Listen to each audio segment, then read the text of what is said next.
Dando continuidade, então, à nossa grade de palestras, nós vamos ouvir agora o senhor Daniel Leibnitz, presidente do Sapiens Park Santa Catarina. Já estou vendo que o senhor Daniel já está na tela. Ele vai fazer uma apresentação remota e ele vai abordar o seguinte tema: atuação do Sapiens Park no Big Data. Como das outras vezes, vamos apresentar um currículo sintetizado do senhor Daniel. Ele é graduado em Administração de Empresas pela Universidade do Estado de Santa Catarina, MBA em Administração Global pela Universidade Independente de Lisboa e mestrado em Administração de Empresas pela Universidade de Santa Catarina. Atualmente é diretor corporativo e de Relações Humanas na Visto Sistemas. Exerce também a função de presidente eleito da ACAT, Associação Catarinense de Tecnologia, entidade catarinense com aproximadamente 1.500 associados. Ocupa a diretoria de novos ambientes de inovação da Associação Nacional de Entidades Promotoras de Empreendimentos Inovadores, AMPROTEC. É diretor tesoureiro do Instituto Evaldo Lodge de Santa Catarina, IEL, e membro do Conselho Estratégico da Federação das Indústrias de Santa Catarina, FIESC, ligado diretamente ao presidente da entidade.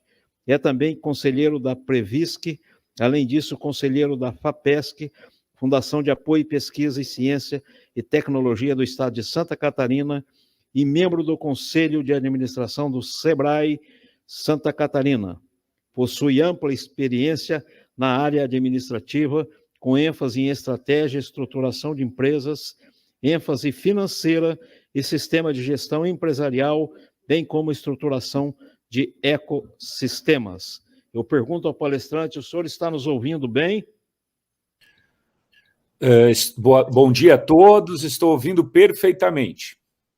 Nós também estamos com um sinal excelente de áudio e vídeo.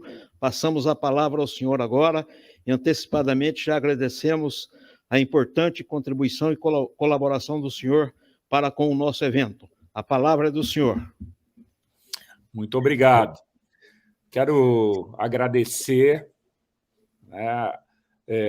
a vocês aqui por poder estar participando, agradecer ao Roberto, ao Otávio, que sempre me receberam muito bem, me trataram muito bem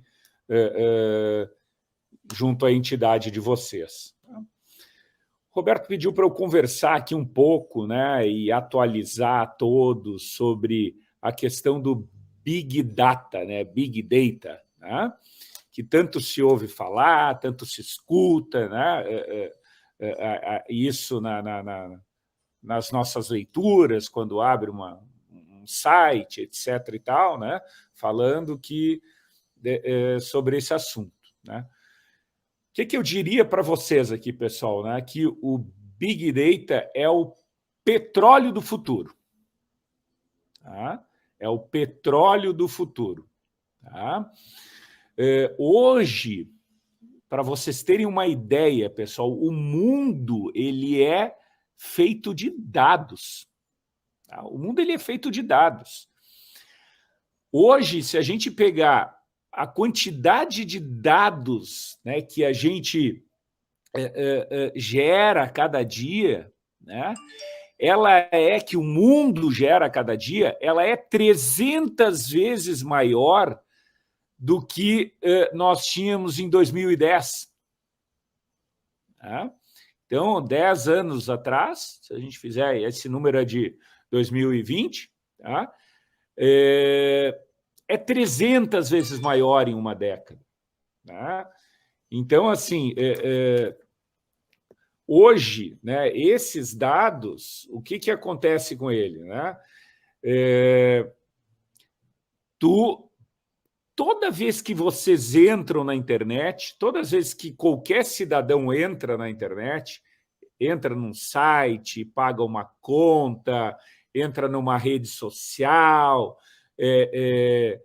utiliza um relógio, um wearable, um relógio tipo um Apple Watch, um relógio da Samsung, que tem sensores que pega dados, se vocês têm uma Alexa em casa, se vocês guardam documentos nas nuvens, cada atividade dessas que vocês fazem, vocês deixam uma pegada digital, uma impressão digital de vocês na web. Tá? E o que acontece com isso? Né? Então, tu gera um monte de dados, né, com relação a isso, né, e tá tudo lá. Né, tá tudo lá. E de um tempo para cá, né, se começou a estudar, né, a criar especialistas em ciência de dados, né, em trabalhar esses dados. Né?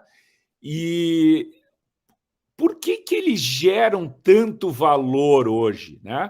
Por que o dado ele é hoje o petróleo do futuro? Né? Essa é uma pergunta muito importante, né, para trazer aqui de conhecimento. Com esse dado na mão, né, tu consegues fazer uma série de análises comportamentais. Né? Então, eu posso pegar aqui o exemplo de uma rede social. A rede social ela vai coletando cada vez que tu entra lá. Tá? Então, ela sabe o que tu gosta, o que tu gosta de comer, o que tu veste, que tipo de lugares tu gosta de ir, e assim quais os teus hábitos, quem são teus amigos, o que teus amigos fazem, tu consegue linkar com a tua renda, tá? Então tu consegue ter um mapa de informações comportamentais e hábitos que tu tem uma grande vantagem competitiva quando tu vai oferecer alguma coisa lá na frente. Tá? Então, eu vou trazer um exemplo aqui. Tá? Vou trazer um exemplo, por exemplo, da China. A China lá, ela tem uma grande corporação que se chama Alibaba, Grupo Alibaba. Esse grupo ele tem um aplicativo lá onde todo mundo usa, tá? E que ele centraliza dezenas de funções da vida de um cidadão. Tá? Ele tem o Alipay, ele tem o Amazon deles, né? O Americanas.com deles, está tudo lá dentro. Tá? E esse grupo ele tem hoje um banco, um braço digital, um braço financeiro, que se chama Ant. Tá? Ia ser o maior IPO do mundo, tá? E daí o governo chinês meio que sumiu com o Jack Ma, lá, que foi o fundador. Né? O que acontece, pessoal, nisso aí? Tu imagina, né, um aplicativo que tem informações de 1 bilhão de pessoas e que empresta dinheiro para essas pessoas. Quem vocês acham que tem vantagem competitiva? A financeira, o banco, né, do Alibaba, que tem acesso a 1 bilhão de pessoas, os hábitos todos dessas pessoas, os movimentos financeiros todos dessas pessoas, ou um banco tradicional, que faz o seu empréstimo, que faz da forma ainda tradicional, que pede para tu levar os documentos lá, que pede para tu fazer, levar teu imposto de renda, etc., etc. Né?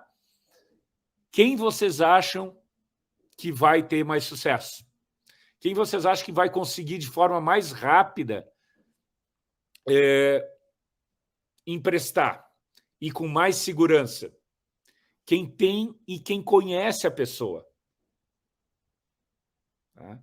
Então, essa que é a grande diferença, é o grande valor que existe hoje nessas empresas, como um Facebook, como um Google, como uma Apple, como uma Alibaba, né?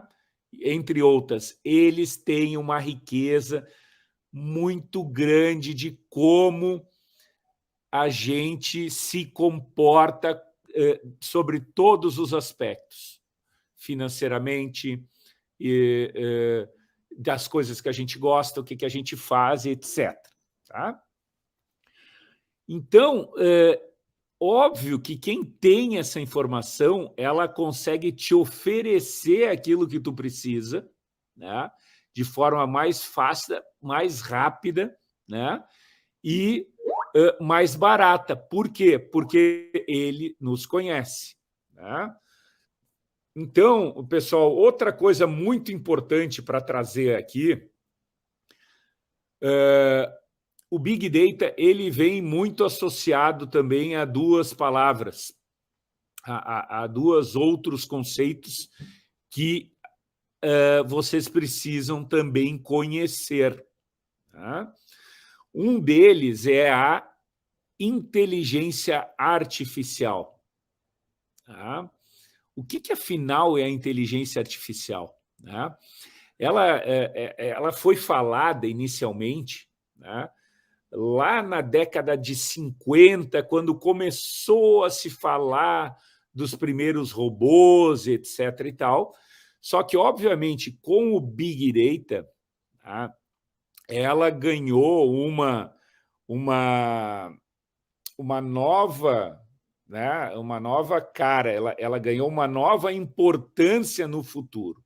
Tá? Porque o que ela faz? Né?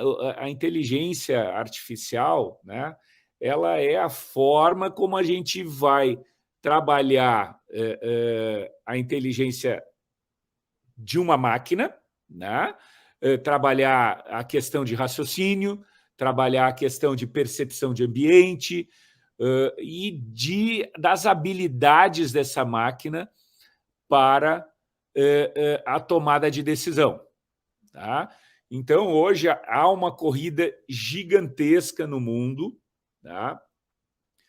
Para que país, né? A gente hoje está escutando, está muito aí na imprensa, a questão do 5G e etc., mas há uma corrida absurda no mundo hoje, né, entre China e Estados Unidos, principalmente, em quem vai liberar essa nova onda de inteligência artificial.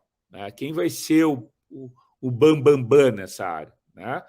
A China ela tem uma facilidade, né? Porque lá, infelizmente, os respeitos, né? a privacidade de dados, né? A privacidade do cidadão, ela vamos dizer assim, não é tão respeitada quanto aqui no Ocidente. Tá? Então, aquilo que agora a nossa palestrante anterior estava falando que é tão importante. Tá? Então, eles coletam isso de toda a população lá. E os Estados Unidos também estão nessa corrida. Então, né, tu tem a IBM com o Watson, tu tem, né, tu tem a Amazon, tu tem a Apple, tu tem as grandes companhias realmente investindo fortemente nisso. Tá? Então, pessoal, a inteligência artificial é uma coisa. Outra questão e conceito muito importante, tá, para vocês hoje entenderem é o conceito de machine learning. Tá? De machine learning, que é o aprendizado automático pela máquina. Tá?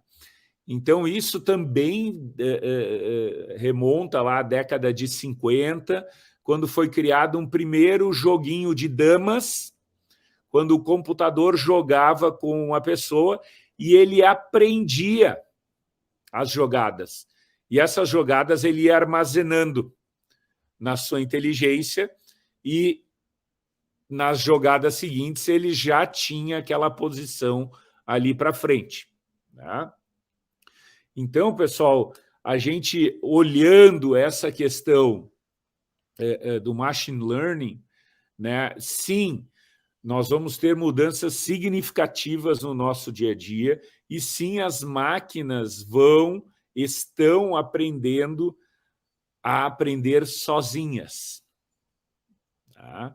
Então, esse é um grande dilema, é um grande ponto de inflexão, né, da nossa sociedade daqui para frente, né, que nós vamos ter máquinas que já estão aprendendo sozinhas uma série de coisas. Tá? E com isso, a gente tem uma mudança gigante no nosso dia a dia, no dia a dia da nossa sociedade. Tá? A partir do momento que a gente, hoje, por exemplo, os carros elétricos, eles já têm perfeitas condições e já seria viável, né, perdão, os carros elétricos não, os carros autônomos, já seria viável, né, a partir do 5G, a operação deles normalmente. Eles são mais seguros, né, do que um humano dirigindo. Tá? A gente tem análises hoje na parte de medicina que já são feitas por máquinas também, pela inteligência artificial, pelo Big Data, né? Pelos parâmetros, pelo padrão de comportamento de milhares e milhares de pessoas, tu consegue ter uma acuracidade em algum resultado muito maior que o humano. Tá? Só que essas questões aí, né, que a gente vem evoluindo, né, elas têm um fator ético, né, que nós vamos precisar tratar lá na frente. Né? Então, assim, nós estamos num mundo em plena transformação, né, na qual Big Data, inteligência artificial, né, vão fazer cada vez mais parte desse mundo e que nós vamos ter que nos deparar com uma série de questões. Né? Por exemplo, quando tu programar uma máquina de um carro, né, para dirigir sozinho, que já hoje isso já está a pleno vapor, vamos imaginar que o carro está numa rua. Vou contar esse exemplo, pessoal, e daí vou finalizar, né, dentro do tempo programado. Quando um carro está numa rodovia e vem um caminhão do outro lado, né, e qual que é a reação que tu vai programar o carro? Então, tu tem o caminhão aqui, vindo na mesma direção, tu tem o carro na direção contrária aqui, tu tem na faixa ao lado um outro carro vindo, e tu tem no acostamento duas crianças. O que tu tem que... Qual que é a decisão da máquina? Ou qual decisão nós vamos colocar para a máquina? Salvar as crianças? Salvar a nossa vida? Salvar... Né? É uma questão ética que começa a entrar uma discussão muito grande, né, que a humanidade vai ter que resolver. Tá?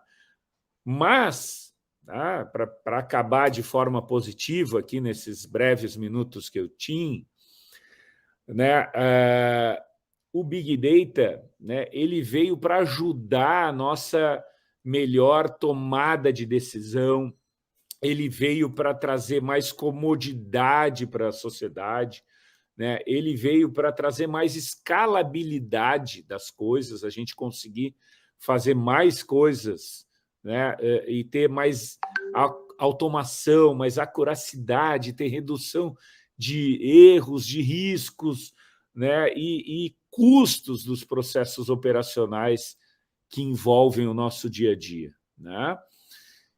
Então, pessoal, agradeço muito. Né? Eu acho que já estourou meu tempo, era 20 minutinhos que eu tinha, para falar e agradeço, né, a oportunidade, Roberto, para poder dar essa rápida overview, né, do que está acontecendo, o que é o Big Data hoje aí no nosso dia a dia.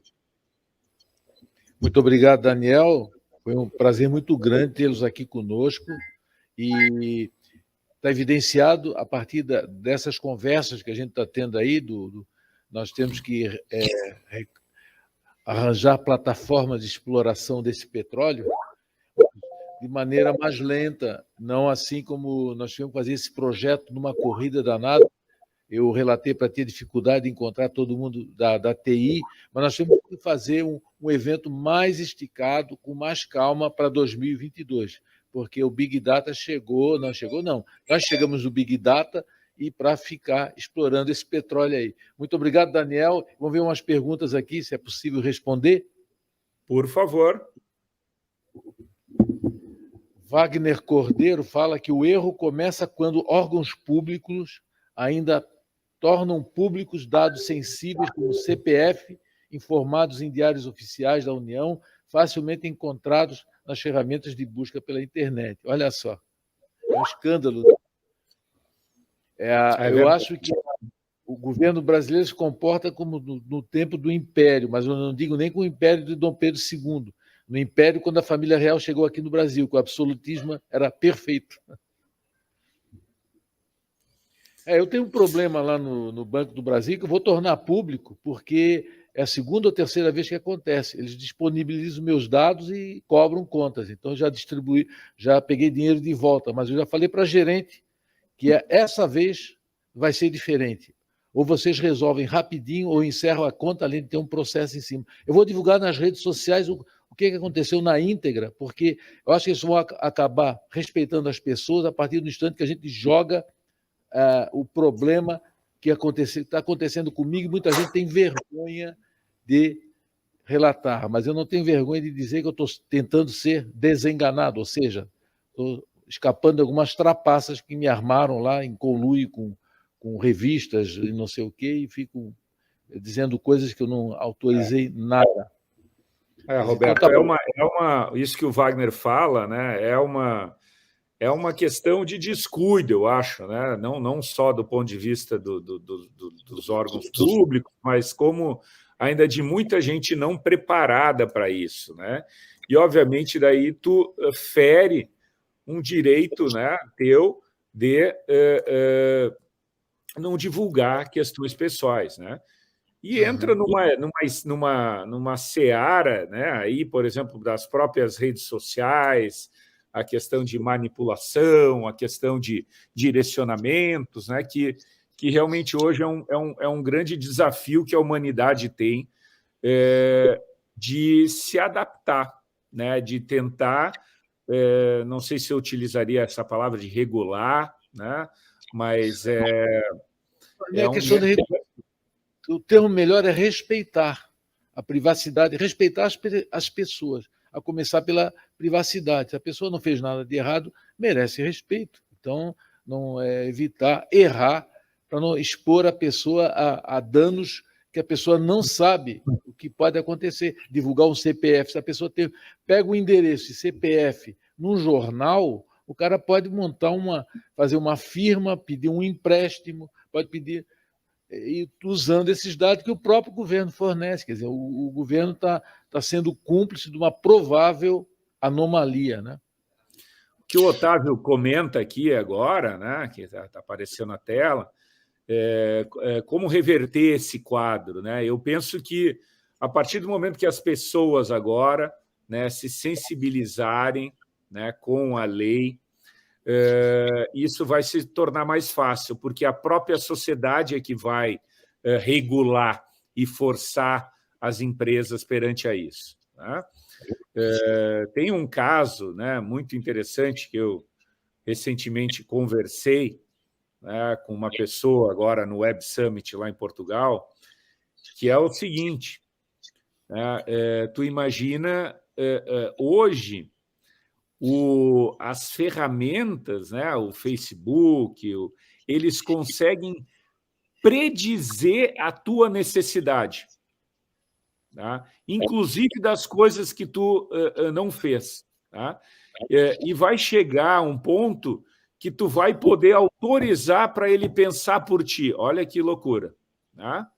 Vamos pegar uma situação, Roberto, por exemplo, de um pai voltando para casa, né? E voltando do trabalho para casa e esqueceu de comprar fralda para o filho, né? Para o bebê. E hoje já se pode pensar em situações das empresas resolverem isso sem a tua autorização, né? Ou sem, perdão, sem a tua, sem que tu tenha pensado nisso, né? Então é uma loucura, tá? As possibilidades são diversas, tá? E no campo da engenharia, então, nem se fala. O excesso de automação, às vezes, é problemático. Nos casos dos Airbus, tiveram muitos problemas. Eu acho que a regra básica da Microsoft de só fazer alguma coisa para o usuário sob demanda, e que muitas empresas de software não fazem isso, ficam obrigando a pessoa a dizer que não, a rejeitar. Então, é um erro principal e que a programação da Microsoft exigia que tivesse a iniciativa do usuário. Isso aí é fundamental, é uma regra bem simples, é respeito e a propriedade das coisas. Então, é o seguinte, tá. Aí o Alexandre está aqui presente conosco. Ele representa o CREA e já sabe que o CONFEA, o Conselho Federal, está já trabalhando na LGPD para todo o sistema CONFEA-CREA. Isso é interessante isso aí. Nós vamos ter que encerrar, Daniel, porque, conforme eu disse, esse foi mais ou menos um evento prospectivo para saber qual é a demanda. E a gente vai reeditar ele de novo, provavelmente no ano que vem, mas com melhor planejamento e melhor, como é que se diz, mais tempo para pensar. A gente já tem um esqueleto do projeto pronto, que é fundamental, e nesse ano tivemos que fazer numa corrida incrível, que não dava para colocar todo mundo, não deu para alocar as pessoas como a gente queria. Mas uma pessoa eu queria que tivesse aqui, pelo menos, que é o Daniel Leibnitz, do Sapiens Park. Mas me coloco aqui à disposição, né? E da próxima eu vou estar presente aí fisicamente. Tá bom, muito obrigado. Eu que agradeço a todos vocês. Parabéns pelo evento.